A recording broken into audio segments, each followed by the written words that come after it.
Ang ingay ng mga kubyertos at ang malamyos na tugtog ng saxophone sa loob ng engrandeng hotel ballroom ay tila naging background noise lang para kay Chloe.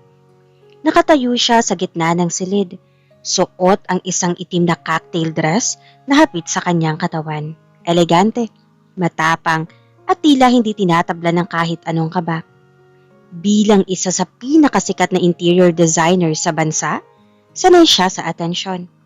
Pero ngayong gabi, may kakaibang bigat sa hangin. Masyadong mababa ang anggulo ng ilaw sa centerpiece, Chloe. Nawawala ang drama. Isang malalim at baritonong boses ang narinig niya mula sa likuran. Tumigas ang balikat ni Chloe. Hindi niya kailangang lumingon para kilalanin kung sino ang nangahas na punahin ng trabaho niya. Ang boses na iyon ay ang boses na 10 taon niyang sinubukang itago sa limot. Huminga siya ng malalim. Hinugot ang lahat ng katarayan sa kanyang katawan at dahan-dahang humarap. Andoon ang lalaki, si Elias.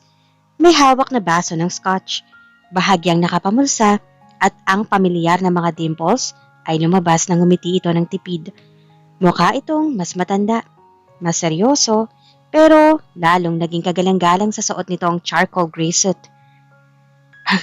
At kailan pa naging expert sa lighting ang isang arkitekto na mahilig lang naman magtayo ng mga istrukturang walang pundasyon tulad ng mga pangako mo noon? Matalim na sagot ni Chloe. Tumawa ng mahina si Elias. Isang tunog na dati ay musika sa pandinig ni Chloe pero ngayon ay parang gasgas sa plaka. Ouch! 10 taon na nakalipas, Chloe. Pero ang salita mo, kasing talim pa rin ang matulis na bagay. Wala ka pa rin pinagbago? Mali ka, Elias. Hakbang ni Chloe palapit. Ang takong ng kanyang sapatos ay tumutunog ng madiin sa marmol na sahig. Marami nang nagbago. Noon, kapag niningitian mo ako, natutunaw ako. Ngayon, kapag nakikita kita, naiirita na lang ako. Bakit ka ba nandito? Akala ko ba sa New York ka na nagpapakasaya kasama ang mga pangarap mo? Lumapit din si Elias hanggang sa maramdaman ni Chloe ang init ng katawan nito at ang pamilyar na amoy ng sandalwood at mamahaling tabako. Umuwi ako dahil ako ang supervising architect ng proyektong ito, Chloe. Ibig sabihin, magtatrabaho tayo sa iisang bubong sa susunod na 6 na buwan. At umuwi ako dahil may mga bagay tayong hindi natapos. Tapos na tayo, Elias. Tinapos mo na ang lahat noong gabing hindi ka sumulpot sa airport. Mariing sabi ni Chloe. Bagaman ang kanyang mga mata ay nagsisimula ng magtubig. Huwag mong sabihing bumalik ka para mag-sorry. Dahil wala nang halaga yon. Hindi ako bumalik para mag-sorry lang. Bulong ni Elias. Ang titig niya ay tila hinuhukay ang kaluluwa ni Chloe. Bumalik ako para bawiin ang sa akin. Natawa na mapait si Chloe. Ang kapal din naman ng mukha mo, no? Anong babawiin mo? Ang puso ko? Matagal nang patay yan. Kinalimutan ko na kung paano magmahal dahil sa'yo. Pero bago pa makasagot si Elias, lumapit ang assistant ni Chloe na si Nikki. Namumutla at nanginginig ang kamay na hawak ang cellphone. Ma'am Chloe, tumatawag po ang school ni Edward. Na-aksidente daw po ang bata sa soccer field. Kailangan niyo pong pumunta doon ngayon din. Agad na nawala ang voice ni Chloe. Ang takot sa kanyang mga mata ay hindi nakaligtas kay Elias. Edward? Sinong Edward? Tanong ni Elias. Ang kanyang noo ay kumunot sa pagtataka. Hindi siya sinagot ni Chloe.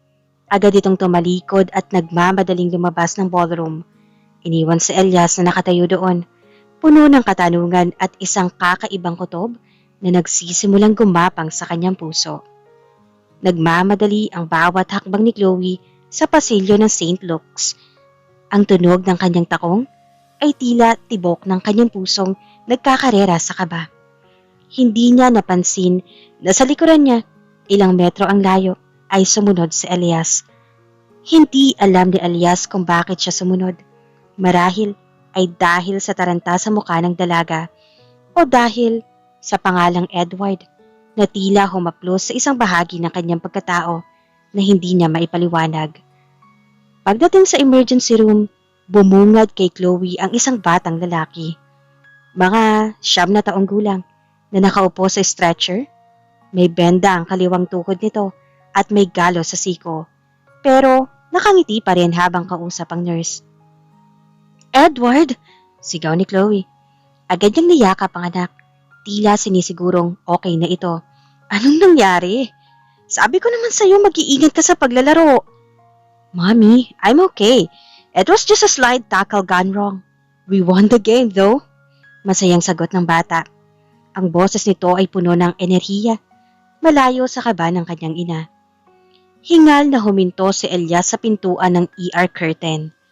Doon, napatitig siya sa bata. Parang tumigil ang mundo. Ang bata ay dahan-dahang lumingon sa direksyon niya. Nang maramdaman ang presensya ng isang estranghero.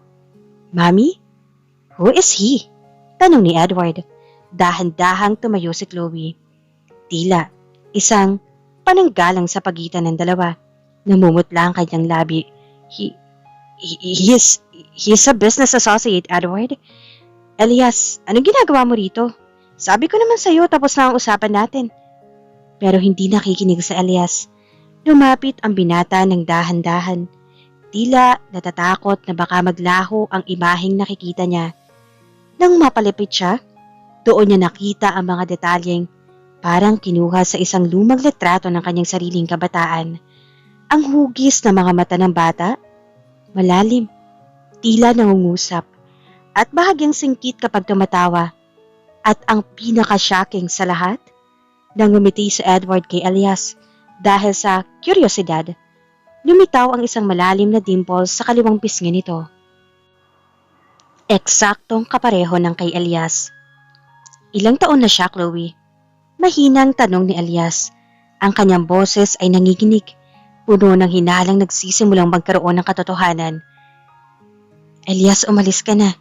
Pagtataboy ni Chloe, pero halata ang panginginig ng kanyang boses. Sabi ko, ilang taon na siya. Bulyaw ni Elias na ikinagulat ni Edward. Agad na hinawakan ni Elias ang sariling puso. Pilit na kumakalma. 9? 10? Chloe? Umalis ako 10 years ago.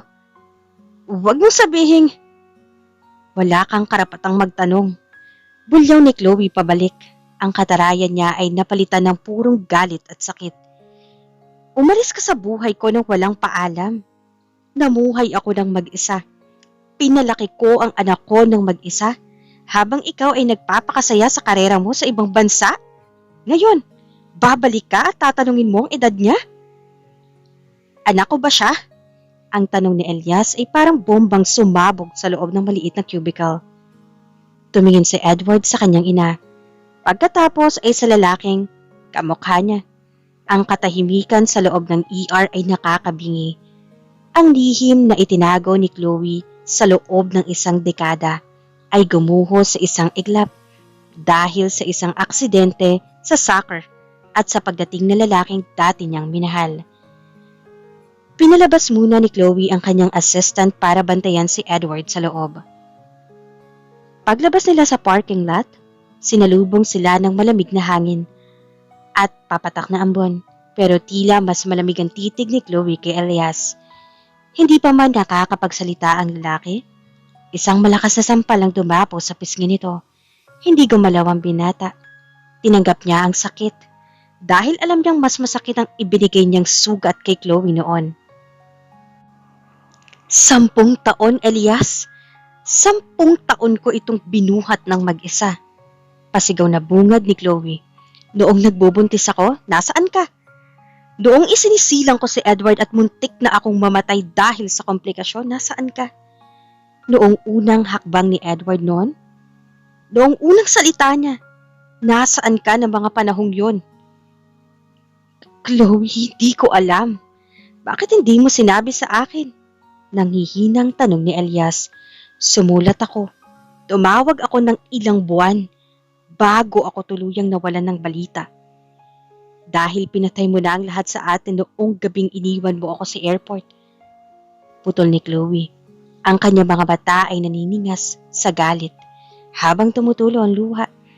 Sinabi mo, susunod ka. Sinabi mo magpapakasal tayo sa Singapore. Naghintay ako, Elias. 5 oras akong nakaupo sa terminal.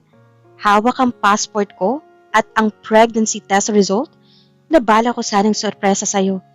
Pero hindi ka dumating. Napayo ko si Elias. Ang kanyang mga kamao ay nakakuyom. Nagkaroon ng emergency sa site noon, Chloe. Naaksidente si Papa. Nawala ako sa sarili ko. At noong sinubukan kitang hanapin, lumipat ka na ng tirahan. Binura mo ang lahat ng bakas mo. Dahil kailangan kong protektahan ang sarili ko at ang anak ko. Lumapit si Chloe at tinuro ang balikat ni Elias. Hindi ko kailangan ng paliwanag mo ngayon. Pinalaki ko si Edward na ang alam ay nasa langit ang tatay niya. Dahil mas madaling ipaliwanag ang pagkawala kaysa sa pagkaabandona.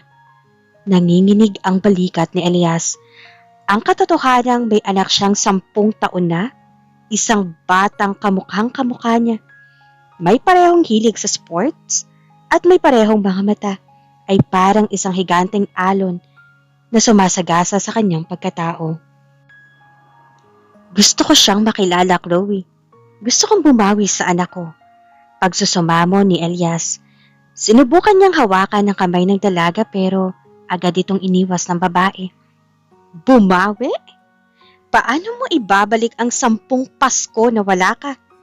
Paano mo bubuuin ang mga gabi na nagtatanong si Edward kung bakit wala siyang daddy sa school play? Tumawa ng mapait si Chloe. Huwag kang maarte. Na parang ikaw ang biktima rito. Ang karapatan mo bilang ama? Kasabay na nawala ng pag-alis mo sa bansa.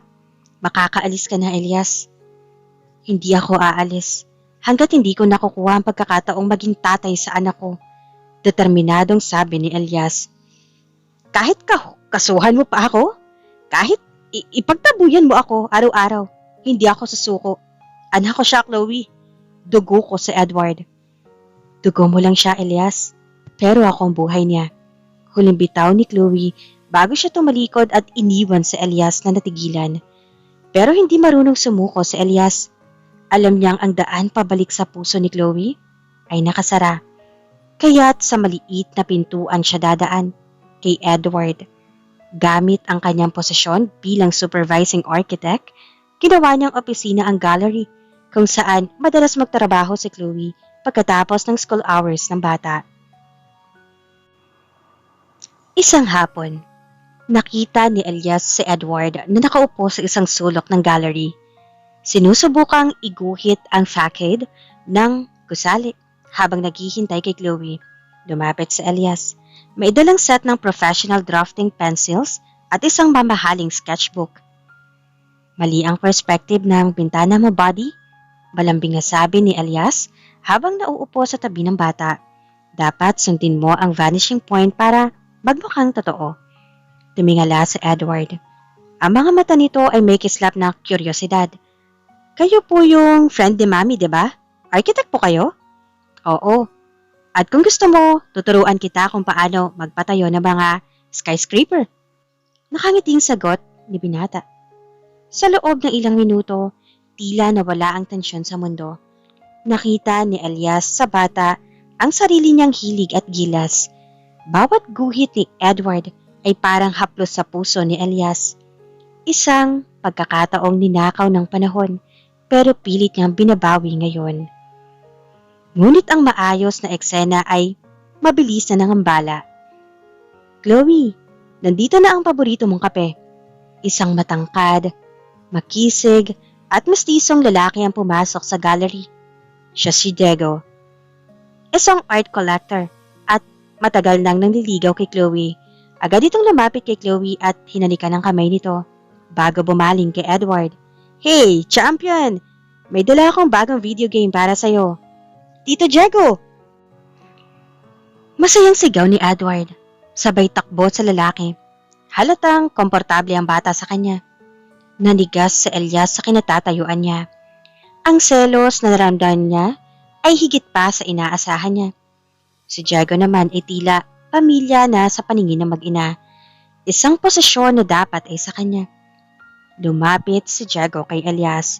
May mapanuring tingin. At ikaw palang architect, Elias. Nabalitaan ko ang tungkol sa'yo. Salamat sa pagbabantay sa anak ko habang wala si Chloe. Ang pagdiin ni Diego sa salitang anak ay parang sampal kay Elias. Tumingin si Elias kay Chloe. Naghahanap ng pagtatanggol pero nanatiling malamig ang mukha ng dalaga. Diego is a family friend, Elias. Mataray na sabi ni Chloe habang inaayos ang kanyang gamit. Siya ang laging nandyan kapag may kailangan kami ng anak ko. He's more than just an associate. I see, sagot ni Elias. Ang kanyang boses ay puno ng pigil na galit. Pero iba pa rin ang original kaysa sa substitute, di ba? Nagkatinginan ng matalimang dalawang lalaki. Alam ni Elias na hindi lang si Chloe ang kailangan niyang bawiin. Kailangan niyang patunayan kay Edward na siya ang tunay na pundasyon ng pamilyang ito at hindi ang isang replacement lang. Edward, ituloy natin ang drawing lesson natin bukas, okay? Sabi ni Elias bago tumalikod. Sure, Architect Elias, sagot ng bata. Bago lumabas, narinig pa ni Elias ang bulong ni Diego kay Chloe. Sino ba yung lalaking yan? Masyadong bilib sa sarili. At ang sagot ni Chloe ang lalong nagpabigat sa loob ni Elias. Wala yan, Diego. Isang multo lang mula sa nakaraan. Ang gabi ng dinner party sa penthouse ng gallery ay puno ng tawanan. Lagok ng alak ay paraan para lunurin ang kaba at sakit na dulot ng presensya ni Elias sa kabilang dulo ng mesa. Habang masayang nag-uusap sina Diego at ang mga investors, patuloy ang palitan ng makahulugang tingin ni na Chloe at Elias. Pagkatapos ng dinner, lumabas si Chloe sa balcony para lumanghap ng hangin. Bahagyang umiikot ang kanyang paningin. Ang 3 baso ng alak ay nagsisimula ng gumapang sa kanyang sistema. Masyadong marami ang nainom mo, sabi ni Elias na sumulpot sa kanyang tabi. Hindi niya iniwan si Chloe. Kanina pa siya nakasamid at naghihintay ng pagkakataon. Wala kang pakialam, pairap na sagot ni Chloe, sabay sandal sa railings. Bakit ka ba sunod ng sunod? Tapos na ang trabaho natin para sa gabing ito. Chloe, bakit ba ang tindi ng galit mo sa akin? Sinabi ko naman sa'yo na naaksidente si Papa kaya hindi ako nakarating sa airport. Akala ko ba maiintindihan mo yon? Mahinang tanong ni Elias, puno ng pait. Natawa ng malakas si Chloe, isang tawang puno ng sarkasmo. Humarap siya kay Elias. Ang kanyang mga mata ay mapula na. Akala mo ba talaga yun ang dahilan? Akala mo ba naniwala ako na nakalimutan mo lang ako dahil sa tatay mo? Anong ibig mong sabihin? Kumunot ang noo ni Elias. Lumapit si Chloe. Ang hintuturo niya ay idiniin sa balikat ng binata. Alam mo bang bago pa ako makatapak sa departure gate, hinarang ako ng nanay mo at ng mga abogado niyo. Natigilan si Elias. Parang tumigil ang paghinga niya. Si Mama? Anong kinalaman ni Mama rito? Binayaran niya ako, Elias. Sinabihan niya ako na sisirain niya ang karera mo sa Singapore kapag itinuloy ko ang pakikipagtanan sa'yo. Sinabi niya na pabigat lang ako, na isa kong hamak na designer lang, nasisira sa imahe ng pamilya niyo. Galit na saad ni Chloe ng katotohanan. Ipinakita niya sa akin ang mga papeles, ang mga utang sa pamilya ko na palihim niyang binayaran para magkaroon siya ng alas laban sa akin. Pinapili niya ako, ang kinabukasan mo o ang sarili kong kaligayahan. Napahawak si Elias sa railings. Tila nawalan ng lakas. Hindi. Hindi magagawa ni Mama yun. Magagawa niya. At ginawa niya. At ang masakit, Elias, sinabi niya na alam mo ang lahat. Sinabi niya na ikaw ang nag-utos sa kanya na bayaran ako para hindi ka na mahirapang makipag-break sa akin dahil emergency nga ang kailangan mong asikasuhin. Humagulgol na si Chloe. Kaya umalis ako. Hindi dahil hindi kita mahal, kundi dahil akala ko itinuring mo lang akong basura na pwedeng bayaran para mawala. Nanghina si Elias. Ang 10 taon ng galit ni Chloe ay hindi pala dahil sa pang-iwan niya. kundi dahil sa isang malaking kasinungalingan na binuo ng sarili niyang ina. Ang emergency ng tatay niya ay ginamit na daan para paghiwalayin sila ng babaeng pinakamamahal niya. Chloe, hindi ko alam. Wala akong alam. Bulong ni Elias habang sinusubukang yakapin ang nanginginig na si Chloe. Pero itinulak siya ng dalaga. Huli na, Elias. Kahit hindi mo alam, ang dugo ng mga taong sumira sa akin ang nananalaytay sa'yo. At ngayon, ang dugong yan, nasa loob din ni Edward. Walang preno ang galit na nagpapatakbo sa sasakyan si Elias patungo sa mansyon ng kanyang ina. Ang bawat salita ni Chloe ay tumatama sa puso ni Elias. Pagdating sa mansyon, hindi na siya kumatok. Bumungad sa kaniya ang kanyang ina na si Doña Consolacion. Brenteng nagkakape habang nagbabasa ng dyaryo. Elias, anong gulo ito? Tanong ng matanda. Hindi man lang nagugulat sa presensya ng anak. Bakit mo ginawa yun, ma? Pabalang na tanong ni Elias. Ang kanyang boses ay gumagaralgal sa tindi ng emosyon. Bakit mo binayaran si Chloe? 10 taon na ang nakakalipas? Bakit mo sinabing ako ang nag-utos sa'yo? Sandaling natigilan ang matanda bago ibinaba ang tasa ng may autoridad. Ginawa ko ang dapat, Elias. Malayo ang mararating mo. At ang babaeng yon, pabigat lang. Tingnan mo, narating mo sa Singapore. Naging matagumpay ka dahil wala siya. Naging matagumpay ako? Pero nawalan ako ng buhay. Sigaw ni Elias. May anak ako, ma. May apo ka. At dahil sa kasakiman mo, 10 taon akong naging estranghero sa sarili kong anak. Habang nagaganap ang usapin sa mansyon, isang tahimik ngunit mapanganib na usapan ang nagaganap sa opisina ni Chloe. Nakaupo si Chloe sa kanyang desk. Hilam pa rin ang mga mata sa pag-iyak nang lumuhod sa harapan niya si Diego. Chloe, listen to me. Seryosong sabi ni Diego habang hawak ang mga kamay ng babae. Nandito si Elias para guluhin lang kayo. Nakita mo naman, kahit ang pamilya niya ay hindi kayo tanggap. Hahayaan mo bang lumaki si Edward sa gitna ng ganyang gulo? Hindi ko na alam, Diego. Pagod na ako, sagot ni Chloe. Ang kanyang boses ay tila upos na kandila. Magpakasal na tayo, Chloe. Suhestyon ni Diego na ikinagulat ni Chloe. May business visa ako sa Canada. Inalok ako ng partnership ko doon. Sumama kayo ni Edward sa akin. Doon, sisimulan natin ang buhay na tahimik. Walang Elias, walang Doña Consolacion, walang sakit. I'll give Edward the life he deserves.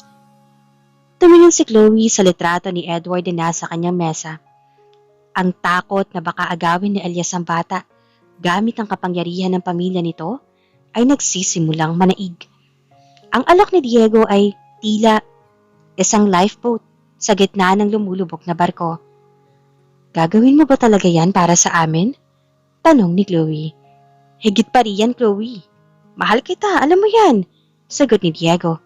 Sabay labas ng isang maliit na velvet box na may lamang diamanteng singsing. Samantala, palabas na si Elias sa mansyon matapos alisan ng kanyang ina. Agad niyang tinawagan si Chloe. Determinadong itama ang lahat. Chloe, please, mag-usap tayo. I left everything. I choose you and Edward. Pero ang tanging sagot na natanggap niya ay ang boses ng assistant ni Chloe. Sir, wala na po si Ma'am Chloe. Nag-iimpake na po sila ni Edward. Lilipad na daw po sila pa Canada kasama si Sir Diego bukas na madaling araw. Napahampas sa Elias sa kanyang manibela. Ang oras na ninakaw sa kanya ng 10 taon ay muli na namang tumatakbo laban sa kanya. Ang langit ay tila nakikidalamhati sa gulo ng kanilang mga buhay. Ang malakas na hangin at hagupit ng ulan ay nagdulot ng zero visibility sa kalsada. Pero hindi ito naging hadlang kay Elias. Hawak ang manibela ng mahigpit. Ang tanging nasa isip niya ay ang mukha ni Edward at ang boses ni Chloe. Hindi niya hahayaang mawala silang muli. Hindi na yon na alam na niya ang katotohanan. Hindi niyo ako matatakasan muli, Chloe. Bulong ni Elias habang pilit na iniiwasan ang mga nagtumbahang sanga ng puno sa daan patungong NAIA. Samantala, sa loob ng VIP lounge ng airport, tahimik na naghihintay ang mag-ina kasama si Diego. Dahil sa sama ng panahon, lahat ng flights ay pansamantalang nakahold. Si Chloe ay balisa, panay ang tingin sa kanyang cellphone na kanina pa pinapatay dahil sa sunod-sunod na tawag ni Elias. Mami, bakit kailangan nating umalis agad? I didn't even say goodbye to Architect Elias. Malungkot na tanong ni Edward habang hawak ang kanyang tablet. Nakasundo na din ni Edward sa Elias dahil sa ilang araw na pagbisita ng lalaki sa bata. We need a fresh start, Edward, doon sa Canada. Mas marami kang makakalaro, sagot ni Chloe, pilit na pinapakalma ang sarili. Excuse me? I'll just take this call. Paalam ni Diego nang mag-vibrate ang kanyang phone. Lumayo siya ng kaunti pero hindi niya napansin na naiwan niyang bukas ang kanyang laptop sa tabi ni Edward. Dahil sa kuryosidad, sinilip ni Edward ang screen ng laptop. Bilang isang tech-savvy na bata, mabilis niya nakita ang isang folder na may pangalang Project Chloe. Sa loob nito ay mga scan ng mga dokumento, mga bank transfer mula kay Doña Consolacion patungo sa account ni Diego. Meron ding mga email na nagpapatunay na si Diego pala ang nag-udyok sa matanda na paalisin si Chloe noon upang siya ang sumalo. Kapag ito ay lugmok na, ang pinaka-shocking, isang legal na dokumento para sa adopsyon ni Edward sa Canada na may kasamang waiver of rights para hindi na kailanman mahanap ni Elias ang bata. Mami, look! Pabulong na sabi ni Edward. Ang boses ay nanginginig sa takot. Nang mabasa ni Chloe ang mga email, tila tumigil ang mundo niya. Ang lalaking akala niya ay tagapagligtas niya sa loob ng 10 taon ay siya palang kasabuat ng kanyang biyanan. Si Diego, ang ahas, na nagmamanipula sa kanyang buhay para sa sarili nitong interes at sa pera ng mga pamilyang elite. Eksaktong bumalik si Diego sa upuan. Ang mukha ay may pekeng ngiti. Good news! The flight might resume in 30 minutes. Let's go! You liar! Sigaw ni Chloe. Sabay sampal kay Diego sa harap ng maraming tao. Ikaw ang nagsumbong kay Doña Consolacion noon. Ikaw ang nagtulak sa akin na magtago dahil sabi mo, ay kukunin ni Elias ang anak ko. Nagbago ang anyo ni Diego. Nawala ang pagiging maginoo nito at napalitan ng isang mapanganib na titig. Chloe, don't be dramatic. I did you a favor. Sinagip kita sa pamilyang yon. Ngayon, sumama ka sa akin sa ayaw at sa gusto mo. Hinawakan ni Diego ng mahigpit ang braso ni Chloe. Ngunit bago pa siya makagawa ng masama, isang malakas na suntok ang dumapos sa kanyang panga. Bitawan mo si Chloe at anak ko! Dumadaguntong ang boses ni Elias. Basang-basa siya ng ulan, hingal na hingal, at ang mga mata ay nag-aapoy sa galit. Napaupo si Diego sa sahig. Agad naman na tumakbo si Edward kay Elias at yumakap sa binti nito. Architect, help us! Sa gitna ng kaguluhan at ng banta ng bagyo, nagtagpo ang mga mata ni na Chloe at Elias. Sa pagkakataong ito, wala nang katarayan, wala nang sumbat. Ang tanging naroon ay ang pagkilala sa katotohanan na sa kabila ng 10 taong panlilinlang, ang tanging ligtas na lugar para sa kanila ay sa piling ng isa't isa. Hindi na bumalik sa airport si Diego. Matapos ang suntok ni Elias at ang pagbabanta ng demandang kidnapping at falsification of documents, mabilis itong naglaho sa dilim ng gabi. Pero alam ni na Chloe at Elias na may isa pang anino na dapat nilang harapin para tuluyang maging malaya, si Doña Consolacion. Dinala ni Elias sina Chloe at Edward sa isang safe house. Isang rest house na siya mismo ang nagdesign, malayo sa ingay ng lungsod. Kinabukasan, Habang payapang natutulog si Edward, nagpasya ang dalawa na puntahan ng mansyon. Hindi ko ito gagawin para sa mana, Chloe, sabi ni Elias habang hawak ang kamay ng babae sa loob ng sasakyan. Gagawin ko ito para sa katahimikan natin. Handa akong gawin ang lahat para maayos lamang tayo, para mabuo ang pamilya natin. Patawarin mo ako sa lahat ng pagkukulang ko sa inyo ng anak natin. Mahal na mahal kita at kaya ako bumalik para itama ang lahat. Kaya sana, bigyan mo pa ako ng pangalawang pagkakataon. Buong puso na saad ni Elias. Para sa anak natin, Elias, pinapatawad kita. Ngayon, napatunayan ko na parehas tayong biktima para paglayuin tayo. Mahal pa din kita at handa akong tanggapin ka para mabuo tayo. Naiiyak na saan ni Chloe na ikinaginti ni Elias. Niyakap siya ng binata ng mahigpit na agad naman niyang tinugon. Pagdating sa mansyon, sinalubong sila ng matanda na tila walang nangyari. Pero bago pa man makapagsalita ang Donya, inilatag ni Chloe sa mesa ang mga dokumentong nakuha ni Edward mula sa laptop ni Diego. Ito ba ang halaga ng pamilya mo, Donya Consolacion? Matigas na tanong ni Chloe. Ang boses ay kalmado pero puno ng autoridad. Ang makipagkuntsaba sa isang kriminal para lang mailayo ang sarili mong apo sa amin? Wala kayong ebidensya. Simula ng matanda. Meron ma, putol ni Elias. At higit pa sa ebidensya. Nawala mo na ang anak mo. Mula sa araw na ito. Hindi na ako si Elias na susunod sa mga utos mo para sa imahe ng pamilya. Iniwan nila ang matanda na mag-isa sa kanyang malaking mansyon. Pagbalik nila sa rest house, bumungad sa kanila si Edward na nakatayo sa beranda. Pinapanood ang pasikat ng araw. Lumapit sa Elias sa bata at lumuhod para mapantayan ito.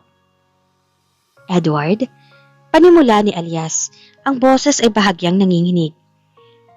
Alam kong marami kang tanong, pero gusto kong malaman mo na hindi na ako aalis. Ako ang papa mo at gagawin ko ang lahat para maging karapat-dapat sa tawag na yon. Tumingin si Edward kay Chloe na tumango ng may luhang nanginginig ang mga mata. Biglang niyakap ng bata si Elias ng napakahigpit. I knew it! Sabi ko na po.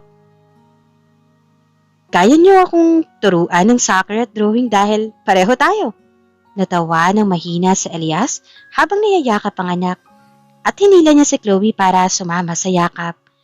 Sa gitna ng payapang umaga, naramdaman ni Chloe ang pamilyar na init ng bisig ni Elias. Ang init na 10 taon niyang ipinagkait sa sarili. So, architect, anong susunod na plano? Biro ni Chloe. Pilit na ibinabalik ang kanyang pagiging mataray, pero may kasamang tamis. Ngumiti si Elias. Ang mga dimples niya ay kitang-kita. Gagawa tayo ng bagong blueprint, Chloe. Pero sa pagkakataong ito, hindi lang ito gusali. Ito ay isang tahanan. At sisiguraduhin kong matibay ang pundasyon nito dahil pag-ibig na ang gagamitin nating semento. Siguraduhin mo lang, sabi ni Chloe bago hinalikan si Elias sa harap ng nagbubunting sikat ng araw. Dahil kapag nasira ito, ako mismo ang magpapatibay sa iyo. At doon, sa ilalim ng asul na langit, ang kwento ni na Chloe at Elias ay hindi nagtapos. Bagkus, ito ay muling nagsimula. Ang Manila Cathedral ay napuno ng bango ng libo-libong puting rosas at peonies. Ito ang araw na tila hinintay ng buong mundo. Ang pag-iisang dibdib ni na Chloe at Elias. Ang labas ng simbahan ay dinumog ng media. Pero sa loob, ang tanging mahalaga ay ang pamilyang sa wakas ay nabuo na. Tumugtog ang nakaka-inlove na kanta. Habang bumubukas ang malalaking pinto ng katedral, doon ay tumayo si Chloe. Suot ang isang engrandeng terno na gawa sa French lace at pinalamutian ng mga kristal. Sa bawat hakbang niya sa pasilyo, hindi niya maalis ang tingin kay Elias na naghihintay sa altar. Basang-basa ang mga mata sa saya. Sa tabi ni Elias ay nakatayo si Edward, ang kanilang anak, na suot ang isang maliit na charcoal gray tuxedo na terno sa kanyang ama. Ang ngiti sa mga labi ng bata ay ang pinakamagandang dekorasyon ng gabing iyon. Nang makarating si Chloe sa altar, hinawakan ni Elias ang kanyang mga kamay. Sabi ko sa'yo, itutuloy natin ang naudlot nating kasal sa abroad. Pero mas gusto ko rito dahil dito tayo nagsimulang muli. Bulong ni Elias. Siguraduhin mong ito na ang huli, Elias, dahil wala na akong balak na magsuot muli ng ganitong kabigat na gown. Biro ni Chloe, kahit na ang mga luha niya ay patuloy sa pag-agos. Matapos ang seremonya, isang engrandeng reception ang ginanap sa kanilang bagong tayong Art Gallery Hotel. Doon sa gitna ng sayawan at tawanan, itinaas ni Elias ang kanyang baso para sa isang toast. Sa babaeng nagturo sa akin na ang pag-ibig ay hindi lang basta disenyo, kundi isang matibay na pundasyon, at sa anak ko na nagbigay ng kulay sa bawat guhit ng buhay ko. Salamat sa pagtanggap sa aking muli. Lumapit si Edward sa gitna ng dance floor at hinila ang kanyang mga magulang. Mami, Daddy, group hug! Sa gitna ng mahigpit na yakap ng tatlo, ang lahat ng sakit ng nakaraan, ang panlilinlang ni Diego, ang higpit ng Donya, at ang 10 taong pangungulila ay tuluyan ng naglaho.